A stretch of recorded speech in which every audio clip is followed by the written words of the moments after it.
Imagine a place where human life is worth less than an experiment, where doctors turn into executioners and prisoners are treated as lab rats. This was Unit 731, a secret facility run by the Imperial Japanese Army during World War II where thousands of innocent people suffered unspeakable horrors. For decades, much of what happened inside Unit 731 remained hidden, covered up by the Japanese government and even the United States. But today, we will uncover the horrifying truth, the brutal experiments, the twisted minds behind them, and the shocking fate of those responsible.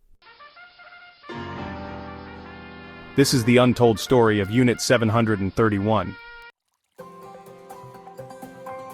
Unit 731 was established in 1935 in Harbin, Manchuria, an area occupied by Japan after its invasion of China. Officially, it was called the Epidemic Prevention and Water Purification Department. But in reality, it was one of the most gruesome human experimentation programs in history. The mastermind behind it all was Lieutenant General Shiro Ishii, a brilliant but sadistic microbiologist. Ishii believed that biological warfare was the future of military dominance. He convinced the Japanese High Command to allow him to develop weapons of mass destruction, ones that could silently kill thousands through disease. Unit 731's victims were primarily Chinese civilians and prisoners of war, but they also included Russians, Mongolians, Koreans, and even some Allied prisoners. They were referred to as Maruda, meaning logs, a cruel joke among the Japanese scientists who saw them as nothing more than disposable test subjects. Many victims were kidnapped from their homes, while others were prisoners taken from war-torn villages. They were transported to Unit 731, never to be seen again. Once inside, there was no escape. The experiments they endured were beyond human imagination. One of the most gruesome experiments involved live dissections or vivisections. Prisoners were cut open while still alive, without anesthesia, to study how diseases affected the organs in real time.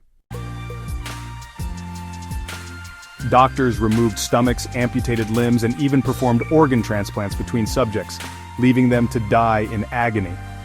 Some prisoners had their intestines replaced with those of another person just to see if they would function. Japanese scientists wanted to understand how frostbite affected soldiers on the battlefield. To do this, they took prisoners outside in freezing temperatures, often forcing them to submerge their limbs in water until they turned black.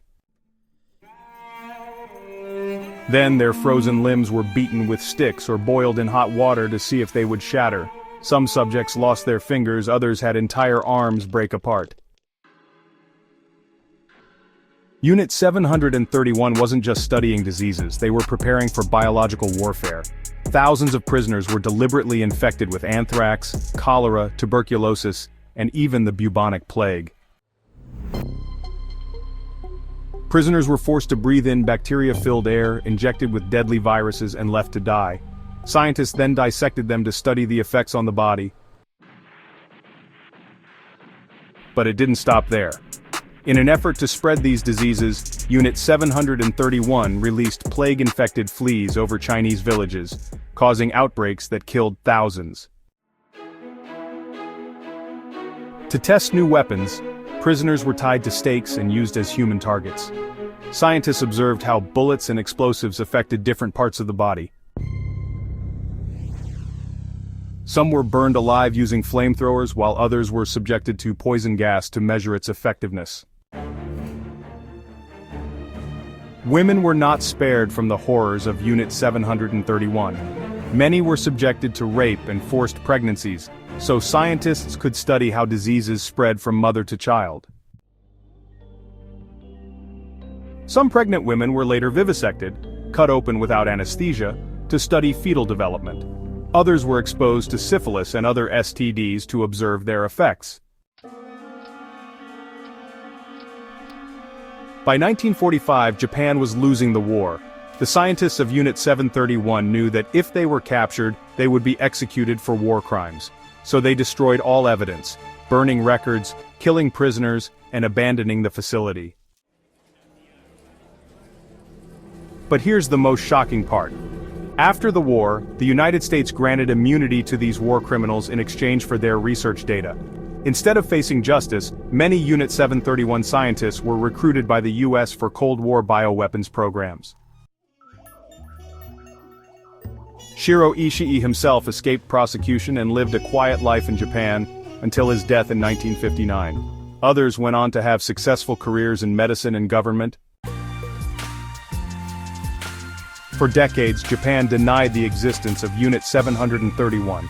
But in recent years, survivors and historians have uncovered the truth. Today, memorials stand in China as a reminder of these war crimes. The atrocities of Unit 731 serve as a grim warning of what happens when science is used for destruction rather than progress. It's a dark chapter in history that should never be forgotten. What do you think? Should the world have done more to hold these criminals accountable? Let me know your thoughts in the comments. If you found this video informative, please like, share, and subscribe for more untold stories from history. Time code 0003440 003 440. Visual subscribe button recommended videos.